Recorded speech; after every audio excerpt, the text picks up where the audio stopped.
The alien widow's last hope. The vast, endless void of space was a cold companion.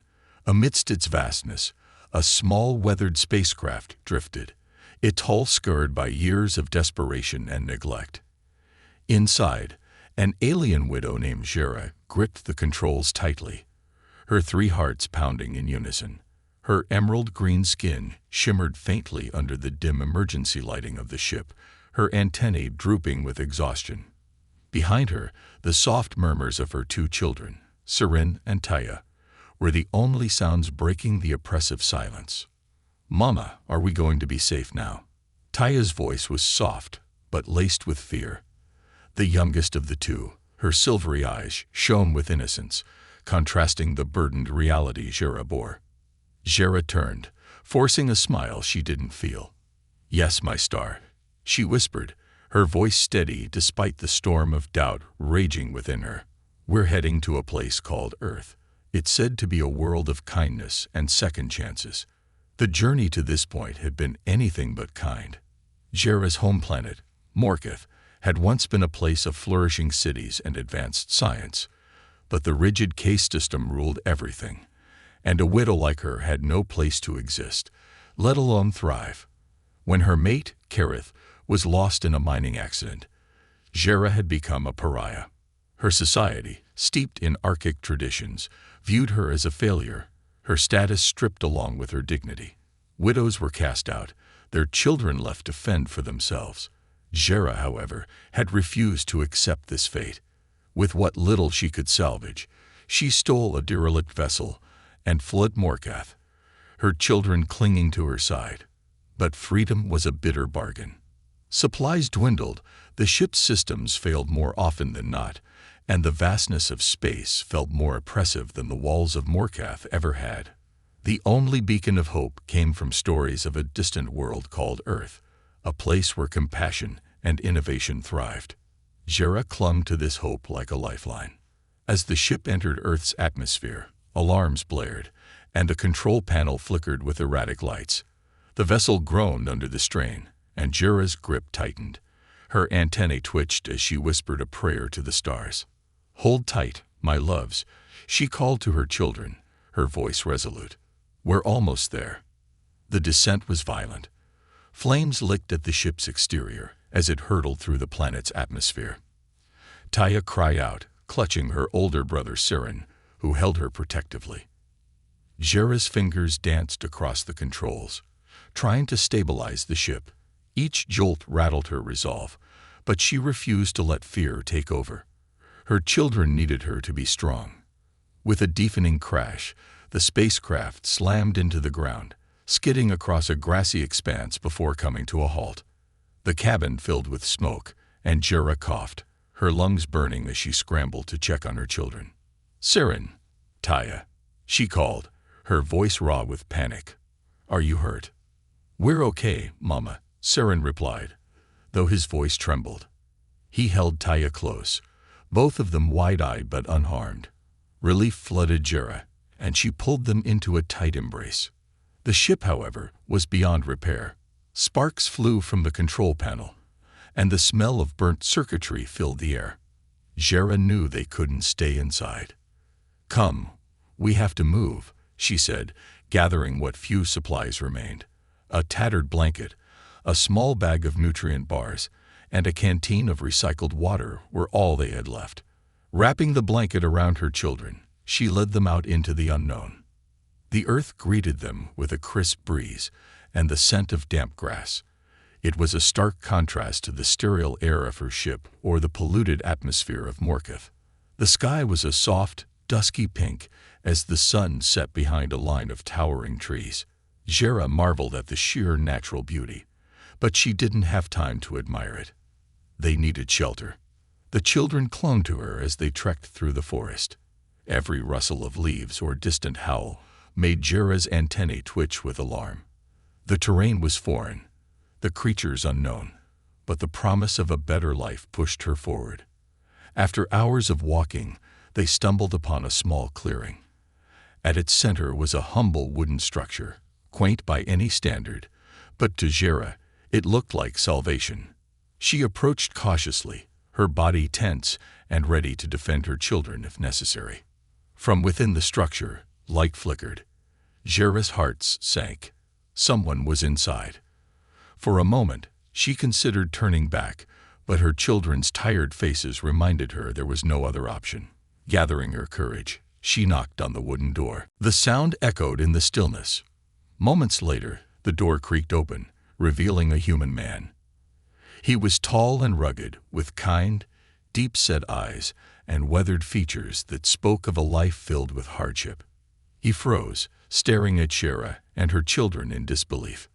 "Please," Jera said, her voice trembling but firm. "We mean no harm. My children and I. We have nowhere else to go." The man's expression softened as he looked at the children, their wide eyes filled with fear and hope. He stepped aside, opening the door wider. "Come in," he said simply. "You look like you could use a meal."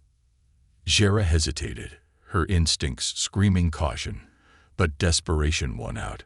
She ushered her children inside, her gaze never leaving the man. The interior of the cabin was modest but warm, with a fire crackling in the hearth. The smell of something cooking made Taya's stomach growl audibly. The man chuckled softly. "Name's Ethan," he said, offering his hand. "And you are?" "Jera," she replied cautiously, taking his hand. His grip was firm but gentle, his warmth a stark contrast to the cold, judgmental touch she had known on Morketh. Ethan motioned for them to sit near the fire. As he served them bowls of a hearty stew, Jera felt the first flicker of hope ignite in her chest. Maybe, just maybe, this human could be the ally she so desperately needed. For the first time in years, she allowed herself to believe that a brighter future might be possible. But she also knew this was just the beginning of their journey, and their trials were far from over. A fragile trust. The warmth of the fire was both a comfort and an unfamiliar luxury. Jera sat stiffly on the edge of the wooden chair, her antennae twitching in quiet vigilance. Across the room, Ethan moved with an easy efficiency, setting more bowls on the table. Her children, Sirin and Taya, devoured the stew, their small green fingers clumsily wielding the human utensils. It had been weeks since they'd had more than a few dry nutrient bars, and the hearty meal brought color back to their pallid faces. "You're not from around here, that's for sure," Ethan said, his voice low and calm.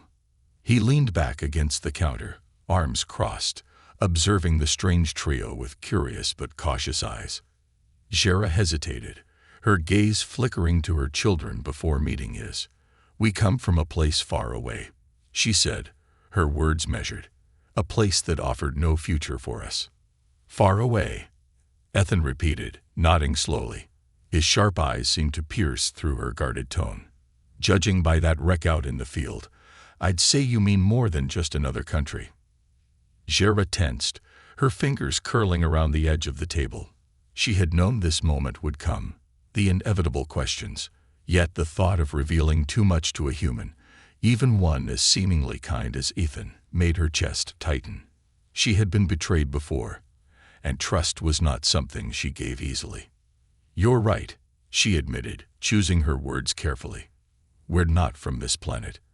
Our ship was damaged, and we had no choice but to seek refuge here."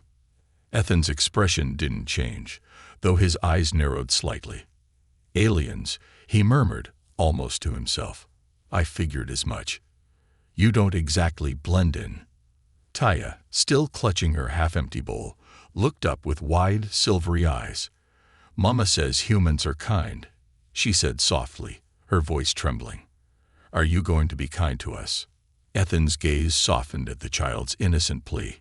He crouched down to her level, his rugged features easing into a gentle smile. "Kindness is something I try to live by," he said, his tone warm. "But I can't help unless I know what I'm dealing with." Jera studied him closely, her instincts warring with her exhaustion. She had no choice but to trust him. For now. "We're survivors," she said, her voice firm despite the vulnerability she felt. "My mate is gone, and our society left us with nothing. I came here because I heard humans value life and second chances." Ethan stood, his jaw tightening as he absorbed her words. "You've been through hell," he said finally. "But you'll find Earth has its fair share of problems, too. Not everyone here is going to welcome you with open arms." The weight of his words settled heavily on Jera. She had hoped Earth would be different, a place where her children could grow without fear or prejudice. But Ethan's warning reminded her that prejudice was not unique to her own world. As the evening wore on, Ethan offered them a place to sleep, a modest loft above the main room. It was small but clean, and the worn blanket smelled faintly of cedar. Sirin and Taya curled up together, their breathing soon steady and peaceful.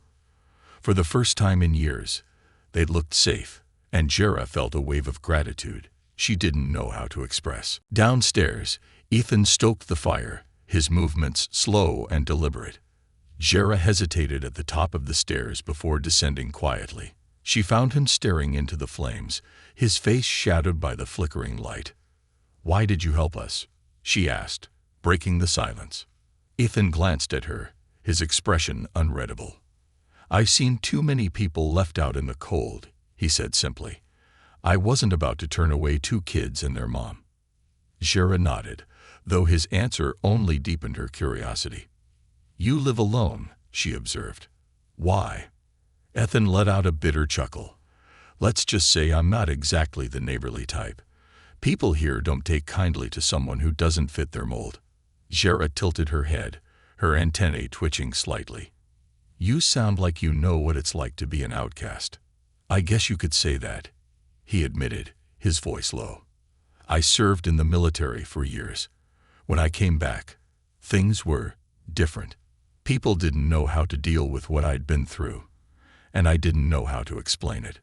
So I came out here. Figured the world didn't have much use for me, and I didn't have much use for it." Jera felt a pang of understanding. Though their lives were worlds apart, the pain of isolation was something they both knew intimately. "Perhaps we're not so different," she said softly, "both trying to survive in a world that doesn't understand us." Ethan looked at her for a long moment, then nodded. "Maybe you're right." For the next few days, a fragile routine began to take shape. Ethan taught Jera and her children the basics of Earth's customs and technology, while Jera shared snippets of her own culture and knowledge. Sirin, ever curious, peppered Ethan with questions about human life, while Taya clung to her mother, still wary of their new environment. Ethan's cabin became a sanctuary of sorts, but the outside world loomed large. Jera knew they couldn't hide forever. Supplies were limited, and the wreckage of their ship was bound to attract attention. The question was whether that attention would come as help or hostility. Late one evening, as Jera sat outside the cabin under the stars, Ethan joined her, a mug of steaming liquid in his hand. "Coffee," he said, offering it to her. "Might not be alien-approved, but it helps clear the mind." Jera accepted it cautiously, the warmth seeping into her hands. "What happens if someone finds out we're here?" she asked, voicing the fear that had been gnawing at her. Ethan was silent for a moment. "Not everyone's going to see you the way I do," he said finally. "Some people fear what they don't understand.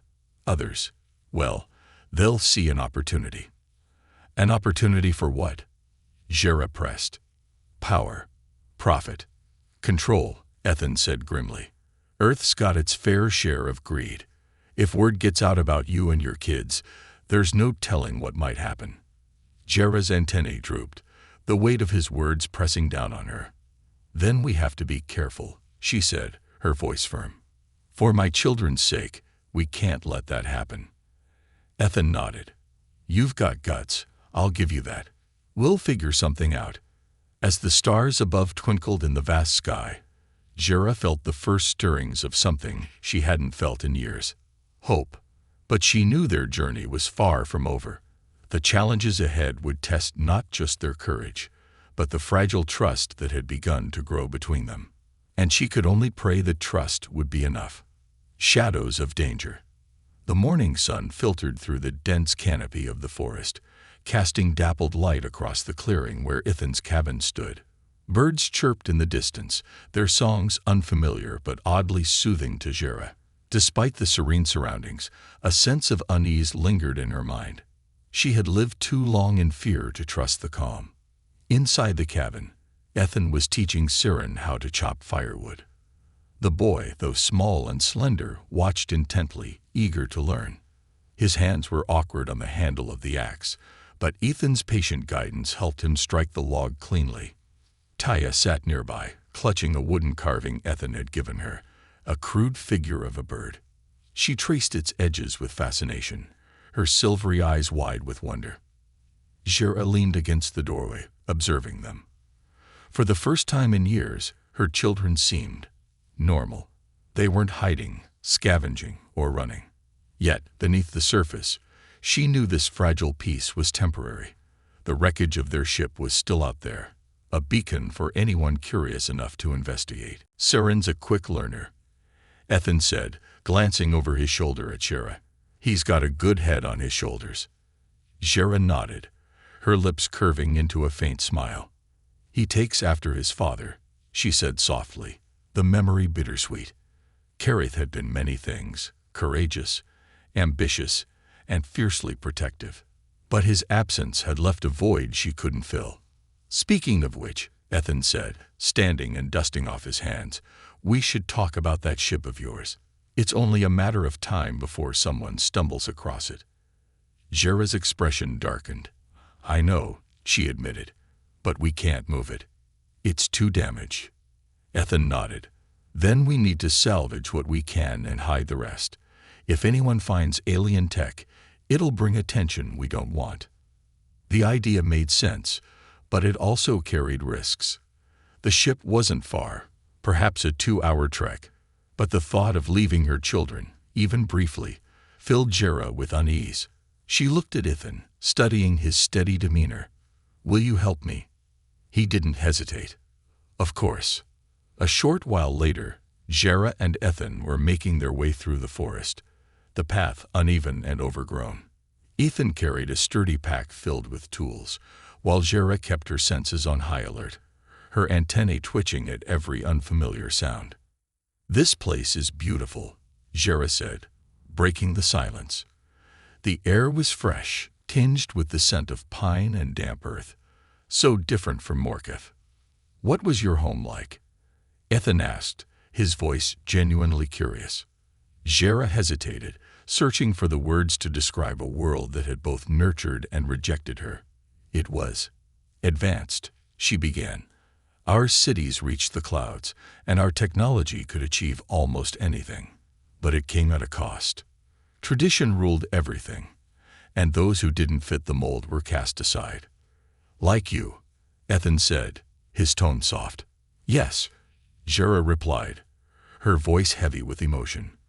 When Kerith died, I was no longer considered worthy. They saw me as a failure, and my children were treated as outcasts. I couldn't let them grow up like that. Ethan frowned, his grip tightening on the straps of his pack. Sounds like they didn't deserve you. Jera glanced at him, surprised by the quiet conviction in his voice. She had spent so long feeling like a burden that the idea of someone seeing her worth was almost foreign. Thank you, she said simply. As they reached the crash site, the stark reality of their situation came back into focus. The ship was a mangled heap of metal, its hull blackened and warped from the violent descent. Smoke no longer rose from its remains, but the damage was unmistakable. Debris was scattered across the field, some pieces glittering faintly in the sunlight. Ethan whistled low. You weren't kidding about the damage. Jera approached the wreckage, her hands trembling as she ran them over the cold surface. This ship had been their lifeline, their last hope of escape. Seeing it like this felt like losing a piece of herself. We don't have much time, Ethan said, snapping her out of her thoughts. Let's focus on anything that could be valuable or dangerous. Together, they began sifting through the wreckage. Jera salvaged a small power core, its faint glow indicating it still held some charge. Ethan found a navigation console, though its screen was cracked and barely functional. As they worked, Jera explained the function of each piece, her knowledge of alien technology both impressive and humbling to Ethan. What's this? Ethan asked, holding up a small silver device. Jera's eyes widened. "Put that down. Carefully," she said, her voice urgent. "It's a quantum destabilizer. It's unstable." Ethan's face paled, and he set the device down gently. "You're carrying something like that around." "It's not meant as a weapon," Jera said quickly. "It was part of the ship's engine stabilization system, but in the wrong hands." Ethan nodded grimly. "We bury it deep." They continued their work, carefully selecting what could be useful and concealing what could be dangerous. By the time they finished, the sun was dipping below the horizon, casting the forest in hues of gold and crimson. As they prepared to leave, Jera noticed something, a faint, rhythmic hum in the distance. She froze, her antennae standing on end. "What is it?" Ethan asked, his hand instinctively moving to the knife on his belt. "Something's coming," Jera whispered. The sound grew louder, a low vibration that seemed to resonate in the ground beneath their feet. Ethan scanned the horizon, his sharp eyes catching a faint glimmer in the distance. "Drones," he said, his voice grim. "Military grade, if I'm not mistaken." Panic surged through Jera. "How did they find us?" Ethan didn't answer. Instead, he grabbed her arm and pulled her into the forest. "No time to think about that now. We need to get back to the cabin." The journey back was a blur of snapping branches and pounding footsteps. The hum of the drones grew louder, their searchlights cutting through the darkening forest. Jera's heart raced as she clutched the salvaged power core, her mind racing with fears for her children. When they finally reached the cabin, Sirin and Taya were waiting at the door, their faces pale with worry. Ethan ushered them inside, bolting the door behind them. "They're here," Jera said, her voice shaking. Ethan nodded, his jaw set. "Then we fight." As the first searchlight swept over the clearing, Jera realized that the fragile trust they had built would now be tested in the most dangerous way possible.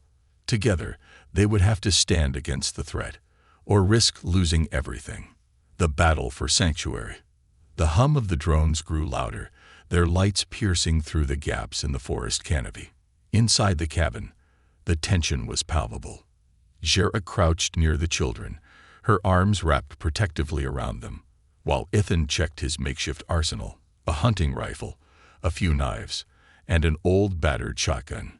"They're not here to negotiate," Ethan muttered, peering through the window. The drones moved with precision, scanning the clearing where the ship had crashed. Their sleek, metallic frames glinted ominously under the moonlight. "What do they want?" Jera asked, her voice tense. Ethan didn't look at her as he replied. "Your ship. Your tech. Maybe you and your kids too, if they think you're worth studying." Jera's antennae twitched in alarm. "We can't let them take us." "They won't," Ethan said firmly, his eyes sharp and focused. "Not while I'm breathing." Taya whimpered softly, and Sirin reached for her hand, trying to comfort his younger sister. Jera's heart ached at the sight of her children's fear. They had endured so much already. She couldn't let them be taken. She wouldn't. Ethan moved to the center of the room, setting a map of the surrounding area on the table. "There's a tunnel system about half a mile south of here," he said, pointing to a shaded area on the map. "It's an old mine. If we can make it there, we might be able to lose them." Jera frowned. "And what about the drones? They'll see us." Ethan tapped his temple, a small smirk tugging at his lips. "Let me worry about that. I've got a few tricks up my sleeve." The plan was simple but risky. Ethan would create a distraction while Jera and the children made their way to the tunnel. Once they were safely inside, Ethan would follow. It wasn't ideal, but it was the best they could come up with under the circumstances. Jera knelt in front of Sirin and Taya, cupping their faces in her hands. "Listen to me," she said softly. "You have to be brave now. Follow me and don't stop, no matter what happens. Do you understand?" Sirin nodded solemnly, his youthful face set with determination. "We'll be brave, Mama." Taya hesitated, tears welling in her silvery eyes. "What if the bad things catch us?" They won't, Jera promised, her voice steady despite the fear clawing at her. I won't let them. Ethan crouched by the door, his rifle slung over his shoulder. All right, he said, his voice low. When I say go, head straight for the woods. Stay low and keep quiet. Jera nodded, tightening the straps on the small pack she carried. It contained the salvaged power core, a few nutrient bars, and a blanket, everything they could manage in their haste. Ethan gave a sharp whistle, and moments later, a loud explosion echoed through the clearing. Jera's head snapped toward the sound as a plume of smoke rose near the crash site. The drones, drawn by the commotion, veered toward the source. Go, Ethan hissed, throwing open the door. Jera grabbed Siren and Taya's hands, pulling them into the forest. The children moved as quickly as their small legs could manage, their breaths coming in sharp gasps. The underbrush scratched at their exposed skin, but they didn't stop.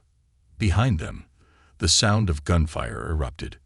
Jera's antennae twitched as she glanced over her shoulder, her heart pounding. Ethan was holding his ground, firing at the drones with practiced precision. She didn't know how long he could keep them distracted, but she prayed it would be enough. The forest grew denser as they ran, the towering trees providing some cover. Jera's muscles burned, but she pushed through the pain, driven by the primal need to protect her children. The rhythmic hum of the drones still echoed faintly in the distance, a constant reminder of the danger pursuing them. Finally, they'd reached the entrance to the tunnel. It was a dark, gaping hole in the earth, its edges reinforced with crumbling wooden beams. Siren hesitated, staring into the blackness. Do we have to go in there? He asked, his voice trembling. Yes, Jera said firmly. It's the only way to stay safe. She ushered the children inside, her antennae twitching as she scanned the area for signs of pursuit. The cool, damp air of the tunnel enveloped them, and the sound of their footsteps echoed eerily in the confined space. Jera found a small alcove just inside the entrance, where she settled the children. She pressed a finger to her lips, signaling them to stay quiet. Taya clung to her, while Siren sat stiffly, his wide eyes darting toward the entrance. Minutes passed like hours. Jera strained her senses, listening for any sound that might indicate Ethan's arrival or the drone's approach. The waiting was unbearable, her mind racing with worst-case scenarios. Finally, a shadow appeared at the entrance. Jera tensed, ready to defend her children, but relief flooded her when Ethan stumbled into the tunnel, his face streaked with dirt and sweat.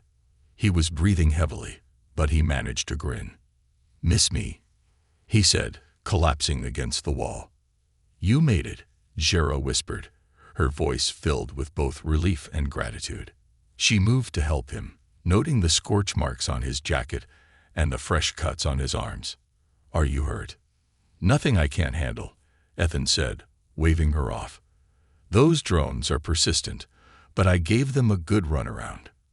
Jera shook her head, both impressed and exasperated by his reckless bravery. "Thank you," she said sincerely, "for everything." Ethan shrugged, though his eyes softened. "It's not over yet," he said. "We've bought ourselves some time, but those drones aren't going to give up. We'll need a plan to deal with them." Jera nodded, her mind already racing with possibilities. The power core she had salvaged might hold the key to neutralizing the drones, but it would require precision and teamwork. As she considered their next move, a new determination settled over her. They had survived this far, against all odds. Together, they would find a way to protect what mattered most. As the tunnel grew quieter, Jera allowed herself a moment to breathe. Her children were safe. Ethan was by her side, and for the first time in a long while, she felt a glimmer of hope. But she knew the fight was far from over. The world outside was still dangerous, and the shadows of those who hunted them loomed large. Yet, in the heart of that dark, damp tunnel, Jera resolved to face whatever came next, with courage, ingenuity, and the fragile trust that had grown between her and the human who had become their unlikely ally. The counterstrike begins. The air inside the tunnel was damp and heavy, carrying the faint metallic tang of ancient machinery buried deep within the earth. Jera sat with her back against the cold stone wall, her children huddled close on either side. Ethan was further down the narrow passage, rummaging through his pack. The soft scrape of his movements echoed faintly, the only sound in the oppressive silence. Jera's mind was racing. They couldn't stay hidden forever. The drones would keep searching, and the longer they stayed, the greater the risk of discovery. Her fingers brushed the salvaged power core in her pack, its faint hum a reminder of the technology that could either save them or doom them. Ethan finally broke the silence, his voice low but firm. "We can't just wait here. They'll figure out we're gone and start combing the area." Jera nodded, her antennae twitching. "I agree, but we can't fight them head-on. The drones are too fast, too well-armed." Ethan crouched beside her, his rugged face illuminated by the soft glow of the flashlight in his hand. "Then we level the playing field," he said. "You mentioned this power core could be dangerous in the wrong hands. What about in the right hands?" Jera frowned, considering his words. The power core was a marvel of Morcath engineering, a compact fusion reactor designed to provide energy for her ship's systems. But if overloaded, it could release an electromagnetic pulse strong enough to disable any electronic devices within a wide radius. "It's risky," she said, her voice tinged with uncertainty. "If we're too close when it goes off, it could take us out too." Ethan smirked, his confidence unwavering. "That's where strategy comes in. We'll set a trap, draw the drones to a single location, and detonate the core remotely." "How do we lure them?" Jera asked, her brow furrowing. Ethan pulled out a small device from his pack, a signal flare, modified with a transmitter. "This should do the trick. It'll emit a frequency similar to the one your ship's beacon was giving off. They'll think it's another piece of tech worth investigating." Jera stared at him, her respect for his ingenuity growing. "You've done this kind of thing before." "Not with alien tech," Ethan admitted with a wry grin. "But close enough." The plan was set in motion under the cover of night. Ethan led the group out of the tunnel, his movements sure and deliberate despite the darkness. Jera followed closely, carrying Taya on her back, while Saren kept pace beside her. The forest was eerily quiet, the occasional rustle of leaves the only indication of life. After an hour of cautious trekking, they reached a rocky outcrop overlooking a wide clearing. The remnants of an old mining facility lay below, its rusted machinery silhouetted against the moonlit sky. It was the perfect spot for their ambush, open enough to funnel the drones into a single area, with plenty of cover for them to hide. Ethan crouched behind a boulder, setting up the transmitter. Jera handed him the power core, her hand steady despite the knot of fear in her stomach. "Are you sure this will work?" she asked. Ethan glanced up at her, his expression calm but serious. "No," he said honestly, "but it's the best shot we've got." Jera appreciated his honesty, even if it didn't ease her anxiety. She turned to her children, kneeling to meet their worried gazes. "You'll stay here with me," she said softly. "We're going to be safe." Saren nodded solemnly, his youthful determination shining through. "I'll help protect Taya, Mama." Jera's chest swelled with pride and a touch of sadness. Her children had grown up too fast, forced to face dangers no child should ever know. "Thank you, my brave star," she said, pressing a kiss to his forehead. Ethan activated the transmitter, and a sharp pulsing signal filled the air. The effect was immediate. In the distance, the rhythmic hum of the drones grew louder, their searchlights slicing through the forest as they converged on the clearing. "Here they come," Ethan muttered, gripping his rifle. Jera crouched lower, her antennae twitching as she tracked the approaching machines. The drones were sleek and deadly, their matte black surfaces absorbing the moonlight. They moved with precision, circling the clearing before descending toward the signal source. Ethan held up a hand, signaling Jera to wait. He had set the power core in the center of the clearing, hidden beneath a pile of debris. The drones hovered above it, their scanners whirring as they analyzed the supposed prize. "Now," Ethan whispered. Jera reached for the detonator, her fingers trembling as she activated the countdown. A faint beep echoed through the clearing, growing faster with each passing second. The drones seemed to sense the danger too late. A blinding flash of light erupted from the power core, followed by a deafening roar. The electromagnetic pulse rippled outward, washing over the clearing and silencing the hum of the drones. They dropped from the sky like dead weight, their sleek forms crashing into the ground with dull thuds. The forest fell into an eerie silence. Jera exhaled shakily, her entire body trembling with the release of tension. Ethan grinned, standing and slinging his rifle over his shoulder. "That," he said, "is how you level the playing field." Seren and Taya peeked out from their hiding spot, their wide eyes reflecting the glow of the dying embers in the clearing. "Did we win?" Seren asked hesitantly. Jera knelt beside him, pulling him into a fierce hug. "Yes," she said, her voice thick with emotion. "We won." But even as relief washed over her, a new worry began to take root. The drones were just the first wave. Whoever had sent them would notice their disappearance, and when they did, they would send something far worse. Ethan seemed to sense her unease. "This isn't over," he said quietly. "We've bought ourselves some time, but we need a long-term solution." Jera nodded, her resolve hardening. They had survived this far through ingenuity and courage. Whatever came next, they would face it together. As they gathered their supplies and prepared to move deeper into the forest, Jera allowed herself a brief moment to look up at the stars. They had fought back against the darkness, and for now, they had won. But the journey was far from over. Their fight for survival and freedom had only just begun.